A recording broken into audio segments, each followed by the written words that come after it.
I'm going to just go ahead and jump in. Again, friends, I just want to remind you, if you are not doing homework on a regular basis, you are setting yourself up for, right? Yes. You're setting yourself up for struggle. You need to make sure that you're doing this stuff so that you can succeed and excel on quizzes and tests and things like that. All right, so we're going to look at 184. I'm going to start with number 16 because that's the first of the list. So let's take a look here. 184, number 16 says, a car traveling at 50 kilometers per hour skids a distance of 35 meters after its brakes lock. So this is very timely, perhaps, right? If your brakes lock on ice, there you go. It says, predict how far it will skid if its brakes lock when its initial speed is 100 kilometers per hour. What happens to the car's kinetic energy as it comes to rest? Okay, there's a lot in there, but we can totally do this. I'm going to kind of write it out. You might be able to just kind of think about it and answer it just from, thinking through things, but I want to make sure that you really understand where it's coming from. So all of this is conservation of energy, right? So we've got the energy at the beginning has to equal the energy at the end. That is the statement of conservation of energy. That's what we need. What kinds of energy are we playing with in this problem?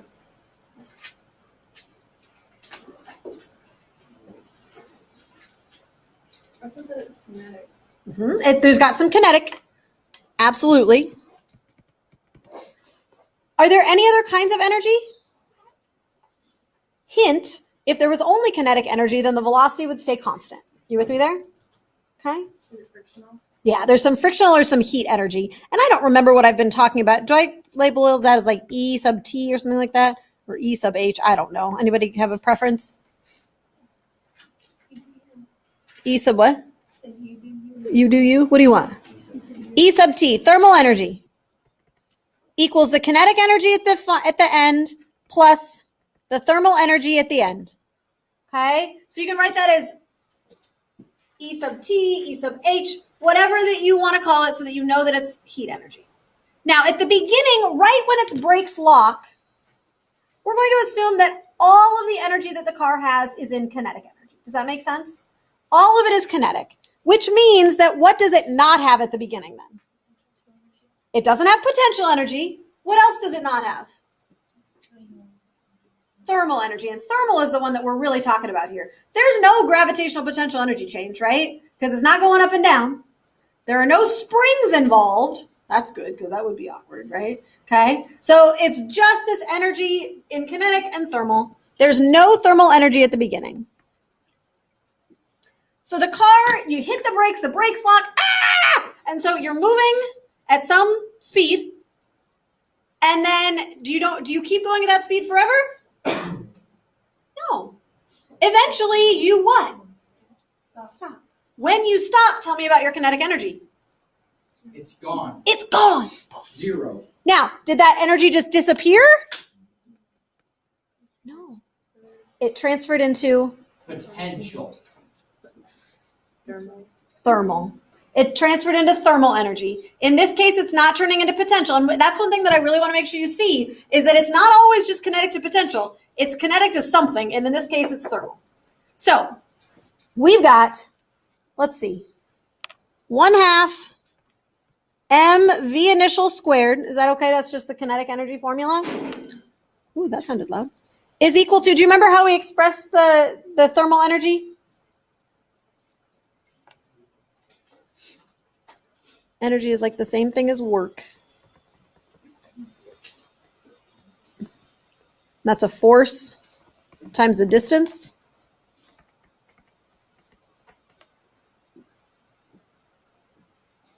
Is that okay?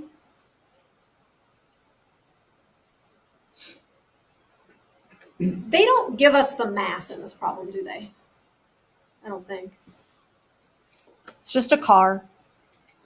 And they don't give us the frictional force in this problem. But we assume that it's the same car and we assume that it's the same surface. So these two things are going to stay the same. Does that make sense? So we can say that in situation A, The velocity is 50 kilometers per hour. And the resultant distance was how far? 35 meters. In situation B, the velocity is 100.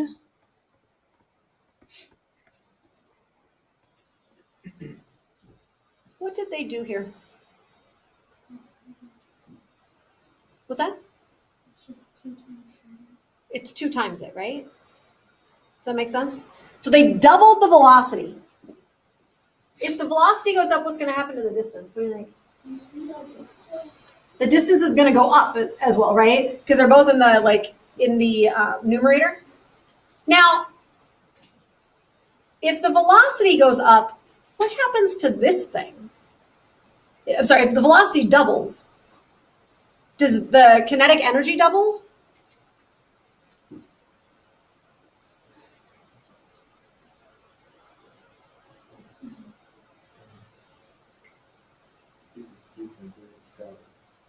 Because of that lovely acronym. Tell me more. What do you mean? Right? Yeah. So if I double my velocity, this is an important concept, so I want to make sure you hear this. If I double my velocity, what happens to my kinetic energy? Does it double? What happens to it?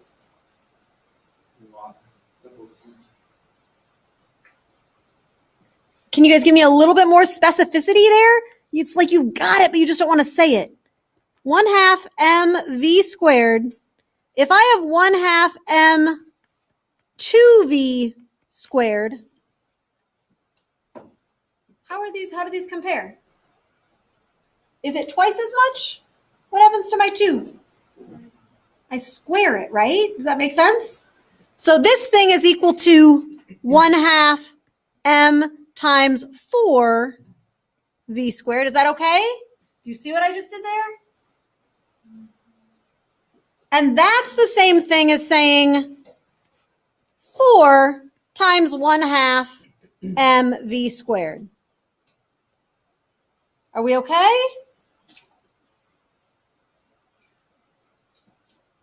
I doubled my velocity. My total kinetic energy is not doubled. It's what? 4 times. I doubled my velocity, and my kinetic energy is now 4 times as big. If this thing is 4 times bigger, what has to be true of this thing? 4 times bigger. It has to be 4 times bigger as well, right? Does the force of friction change? No. Same surface, same car. So what has to happen to D? It has to be 4 times as big. It has to be 4 times as big.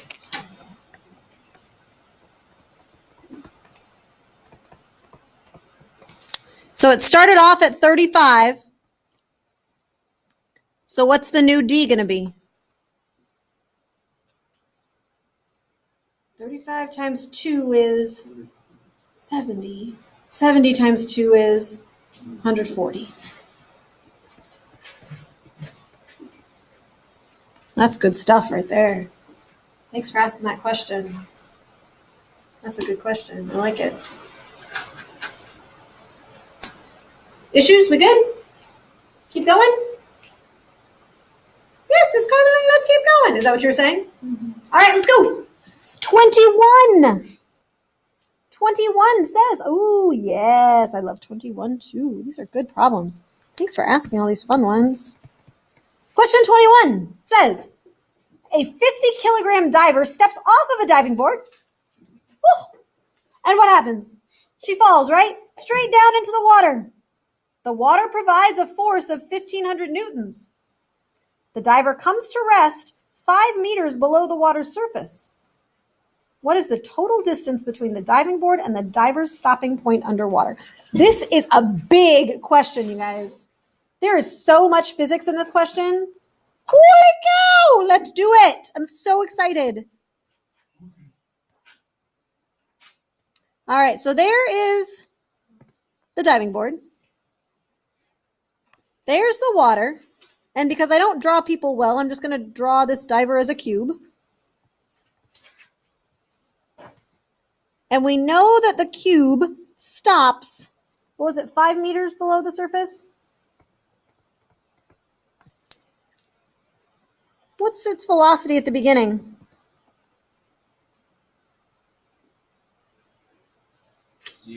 0. I'm not going to do this problem for you guys. You have to help me, okay? If I'm just going to do it myself, then I can do it myself this weekend. Like, I don't need to do it right now. I can do it later. Okay, so help me out. Write it down. Work with me here. No velocity at the beginning. What kind of energy does the diver have at the very beginning? Potential. Potential. What kind of potential? Gravitational. Gravitational potential. What kind of energy does the diver have at the surface of the water?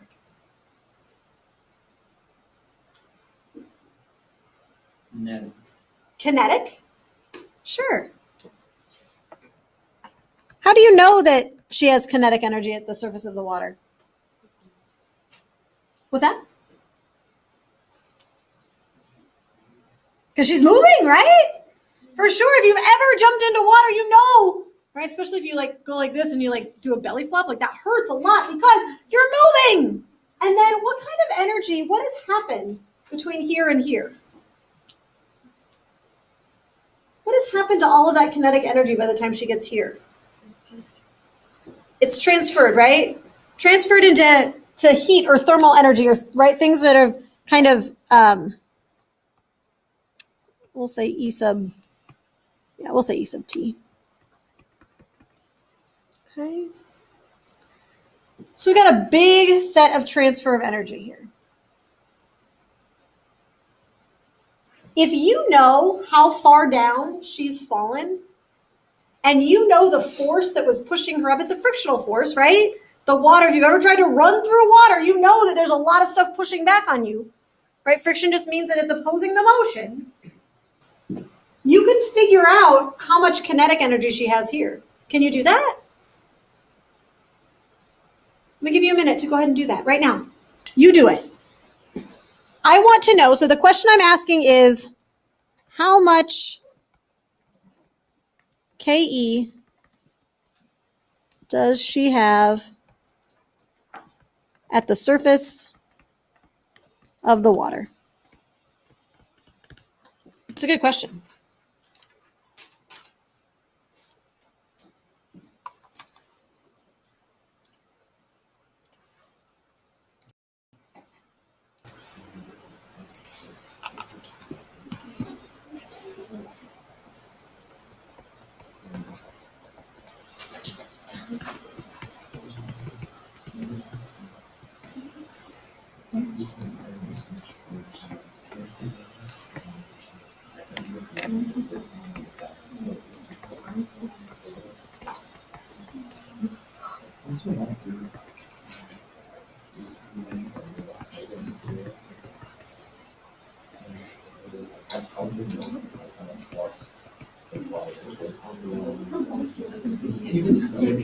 How are we doing, friends?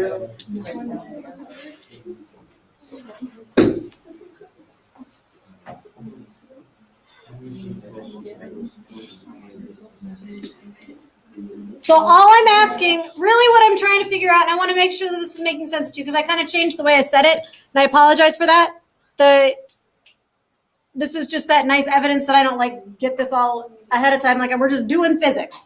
So the energy at A has to equal the energy at B has to equal the energy at C. Are you with me there? Yeah. Really what I'm trying to figure out is how much energy has turned into thermal energy down here.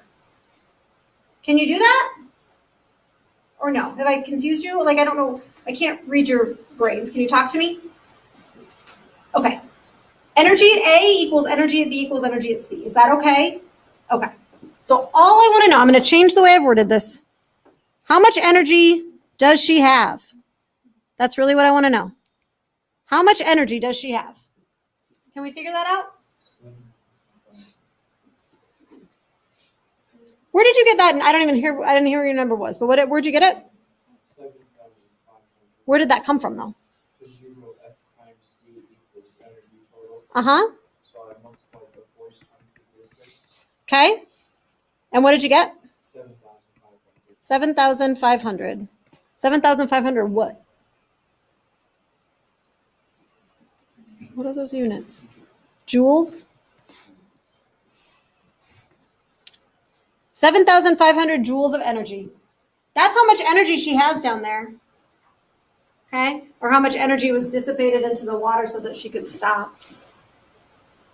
If she has 7,500 joules of energy down here, how much energy does she have to have up here? 7,500. 7,500, right? It's the same amount. We have the same amount the whole time because energy has to be conserved. I was making it way harder than it needed to be, and I apologize for that. That's what happens when I do physics. Sometimes I do that. That's how life goes, right? 7,500 joules up there. Can you figure out how high she has to be to have 7,500 joules of energy? Mm-hmm. Sure you can. What kind of energy does she have at the top? Potential. MGH, right? It's got to be 7,500 because there's no kinetic energy and there's no friction energy yet. Do you know the mass of the diver? Yeah. Do we know the acceleration due to gravity? Yeah. Can we solve for the height? Yes. Indeed you can. Do it. Okay. You got this.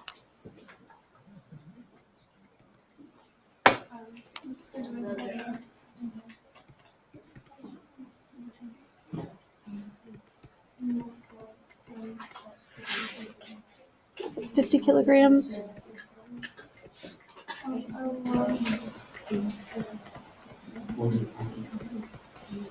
just realized I have this right and I erased all of it. Oh, you should never erase all of it. Well, I went like way too far into it. Oh, like me? Like what I was doing there? Yeah, I Yeah. just put myself confused. Yeah. Always get a new piece of paper. That comes from way too many experiences of me doing that exact same thing. And then I was like, no! Yes, that has happened to me more times than I can count.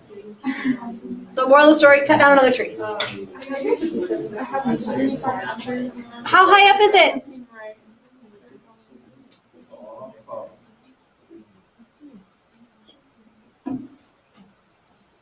How many? 15.3? Where did you get the 15? Did you just plug those numbers in and get that? Do you guys agree with him? Yeah? And let's see. Yeah, I think we're good. Hold on. The diver comes to rest 5 meters below the water's surface. Total distance between the diving board. Oh, you have to have 5. And that's what I was trying to figure out. Because why?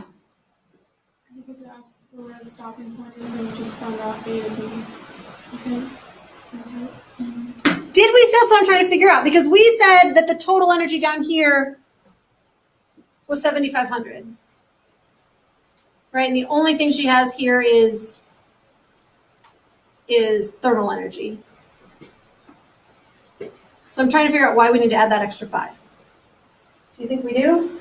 I have no idea right now. I don't think we do. I think that's the right answer. Of course, I'm not going to put a problem this hard on the test anyway, but I wouldn't put something in there where that 5 meters is questionable. I think that's it. What is the total distance between the diving board and the diver's stopping point underwater? Right. So then, I thought we would just measure from the ladder to the, Did we? I don't know. I'm going to call it good because I think we measured it from here. I'll go through it again this weekend, and if it changes, I'll let you know. But it won't really matter because really what I want you to understand is the total energy has to be the same at the bottom and the top. Yeah. Are we going to have this problem on the quiz, you guys? No. Of course not. Simpler. I mean, like there'll be conservation of it. I'm going to give you a couple more today. Okay? I know, I told you when we started, I was like, there's a lot of physics here, right? Whoa! Yeah. But just because it's hard doesn't mean you can't do it. That's the whole point of this, right? I'm thinking you would rather me give you hard questions on homework than give you easy questions on homework and hard questions on a The quiz. back of the book says that it's. I know, 20. and this says it's 20 also. I just don't think it's right. I think they messed up. I'll go through it again because I saw that too. That's why I was questioning it. But I will go through it again and make sure. Yeah. But not right now because we have other stuff to do, like number 33. What's 33 about? Oh, yeah. This one's good too. All right. My friends, I've got a couple more things that I want to show you after this, but I want to make sure we do this. This problem is very similar to one that I was going to give you to work on anyway today, so let's go ahead and work on it. Question 33. It's also very timely, given the weather. A child in a sled with a combined mass, I think it's again 50 kilograms. I think they liked that 50 kilograms thing. Mass of the child and the sled. Slide down a frictionless hill that's 7.34 meters high. That's fun. Whee!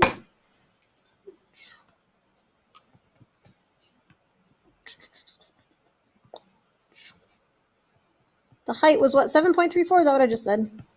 I think so. If the sled starts from rest, what is the mechanical energy of the system, and what is the sled's speed at the bottom? So here's the child in the sled at the beginning, and the child in the sled at the bottom. So here's my first question. If I call this the beginning, I'll call that initial, and I'll call this final. How does the energy that the child and the sled have here compare to the child and the sled down here? They're equal, right? That's the whole point of this question.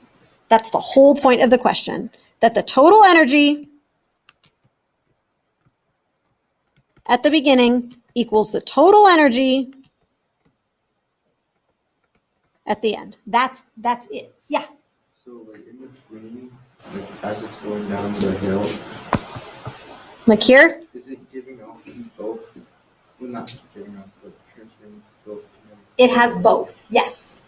Yes. So if I'm reading your mind correctly, and I don't know if I am or not, you're saying, what kind does it have here?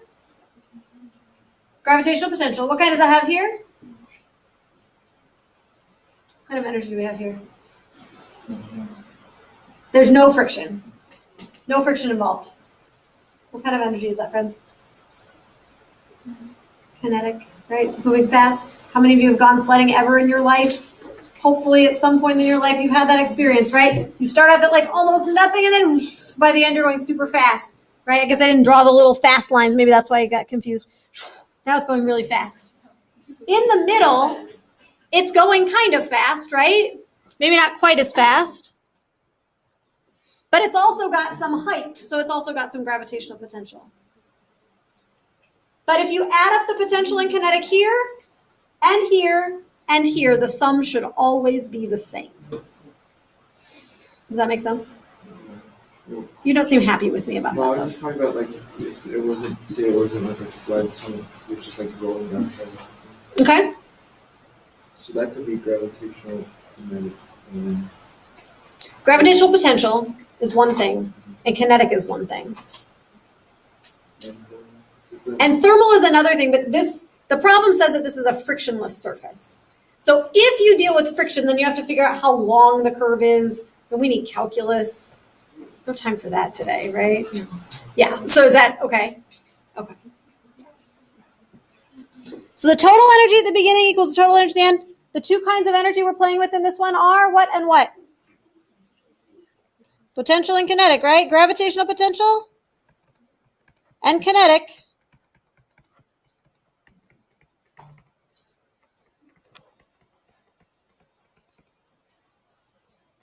This question would totally be okay on the quiz. I would 100% consider putting this one on the quiz. you'll consider putting this one, okay. Yeah. This is a totally valid question in my opinion. The reason I'm telling you that not only is so that you'll pay attention, but it's also because I want to be very clear about where you start when you're solving problems like this. This is where you need to start. You need to start with a statement of conservation of energy, a complete statement of conservation of energy every single time. Okay?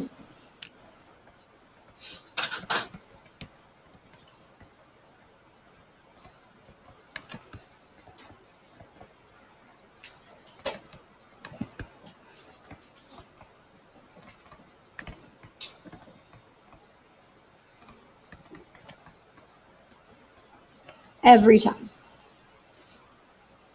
If you don't, I'll have to write this on your paper. That makes my hand tired. I've considered getting that as a stamp, so I just stamp it on there.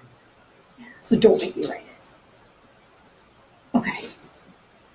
So the question asks, first, what is the mechanical energy of the system? So all they want to know is the total energy. At the beginning or the end, doesn't matter because it's always the same.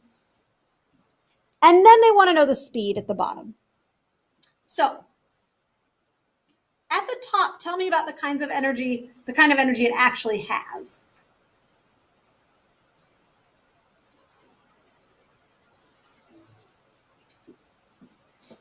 Friendly reminder that gravitational potential is m times g times h. And kinetic is 1/2 mv squared. Is the box, the person, the whatever moving at this point? No. If they're not moving, so I'm going through the thought process right now with you. If they're not moving, that means their velocity is 0. And if their velocity is 0, their kinetic energy needs to be 0. And that means that the kinetic energy at the beginning is nada. It's gone. It's 0. Okay? Friendly reminder that we get to pick h equals 0, the height where the height is 0, and generally the easiest place to do that is at the bottom of the story. When the child on the sled is at the bottom of the hill, what height is the child at? 0. 0. If the child is at a height of 0, what's the product of all of these things? What is the potential energy? 0, right? Which means that here, what should the potential energy be? 0. Are you with me here? Is this making sense? The easiest way to solve these problems, friends, is to figure out where you can set things equal to 0. So now, in order to solve the beginning of the question, which is just how much energy does I have, you need to either find gravitational potential at the beginning or the kinetic at the end. Do you have information enough to solve one of those? Or no?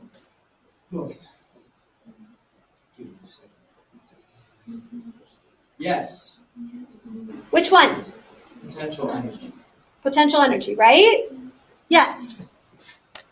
Gravitational potential at the beginning, PE G sub I, is m times g times the height at the beginning.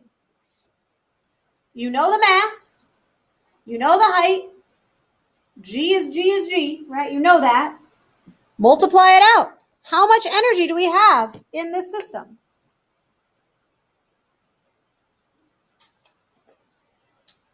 Did you get a number?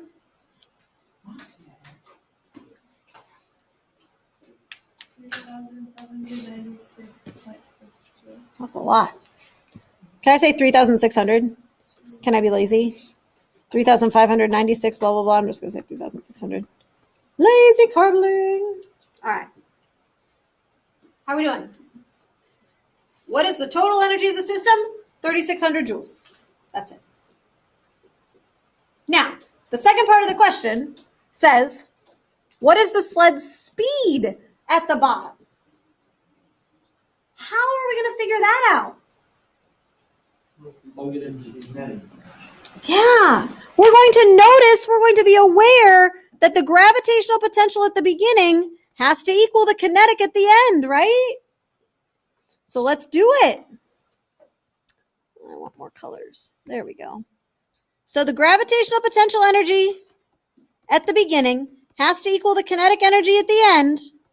We know that's 3,600 joules is equal to 1/2 mv squared. Solve that for V.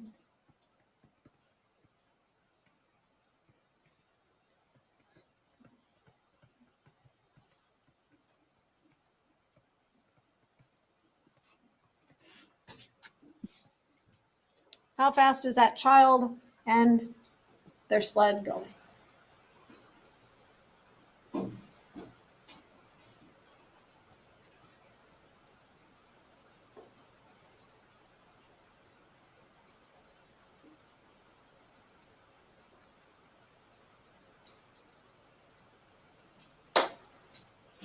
Did you guys get an answer?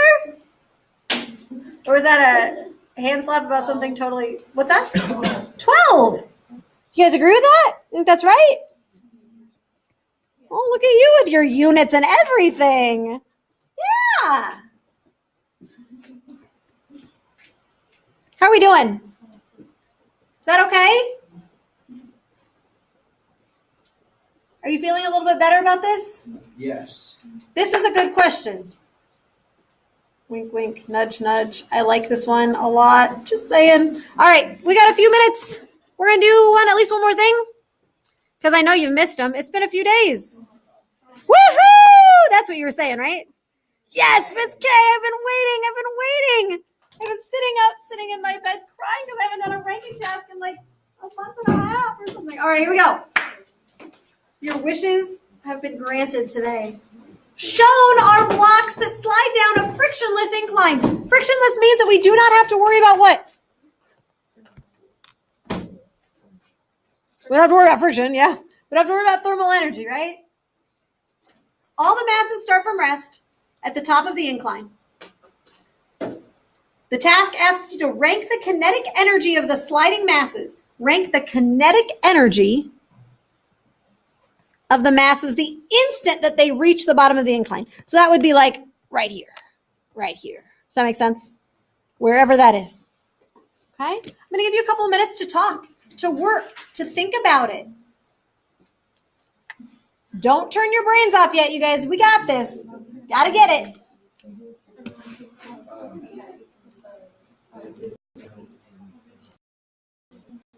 What matters?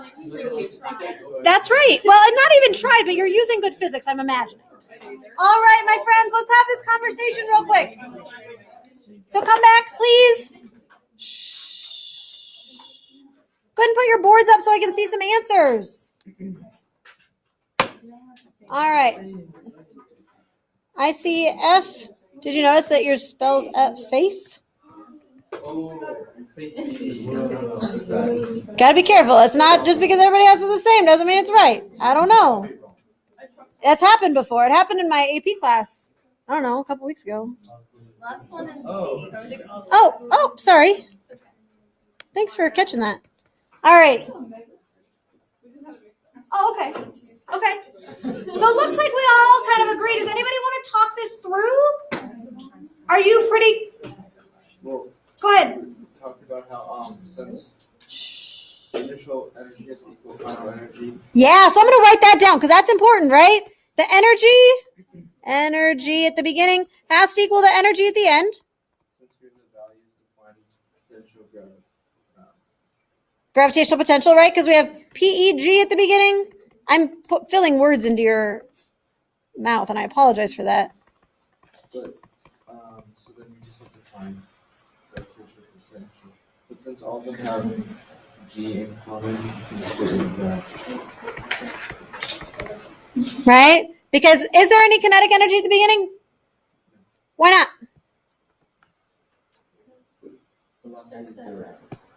Right. And is there any potential at the end? Why not? H equals 0 there, right? So MGH at the beginning has to equal the kinetic energy at the end. We good? And so then you were saying that the G is not going to matter. So it's just the product of M and H. Okay, I'm going to change the problem. So we've got just a couple more minutes. Here we go. What if instead of saying rank kinetic energy, I say rank the speed? Ooh. Go, go, go. She's not sneaky at all. I'm not sneaky. Why are you guys saying I'm sneaky?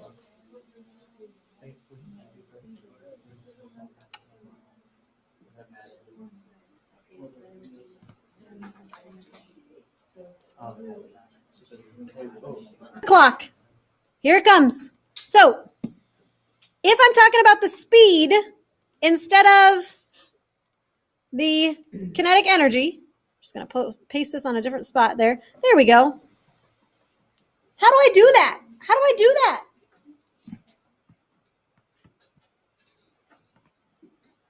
Where did you start?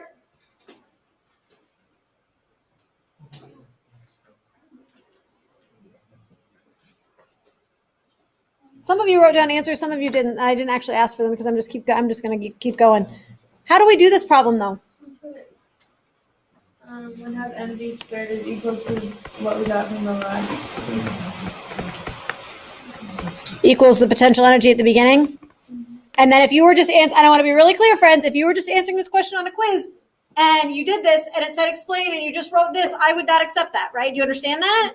Right? You have to do total energy at the beginning, total energy at the end. So K equals PE, K equals PE. Like I want to make that really clear because I don't want to have to write that out 100 million times. Okay.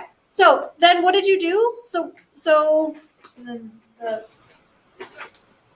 PI would be what we found before. Uh-huh. And then you just do like 1/2 of the mass divided by, you divide that by. Uh-huh. Do you have to do the math to figure this one out? I mean, you can. Absolutely you can. Is there any other way that you can solve this problem without having to do the math? Let's take the lazy person's approach. Let's be a little clever. Masses cancel out. Masses cancel out. The 1/2 are the 1/2, so the G's are the G's. So the bigger the H, the bigger the velocity. Yeah? The bigger the H, the bigger the V. These ones, on the ramp, they all start at the same height. These ones don't. So the higher it is, the faster it's going. I'm going to tell you guys really quickly, because the bell's about to ring, that there are some more problems. If you want to work on some, here are the answers to some more problems from the textbook. Okay, I would strongly recommend you work on those. If you're running into questions or issues over the weekend, please let me know. I'll be around. Please make sure that you put your textbooks away before you leave, I should say. Okay? Yeah, it's really easy. Unless you operate before it, it's kind of a little more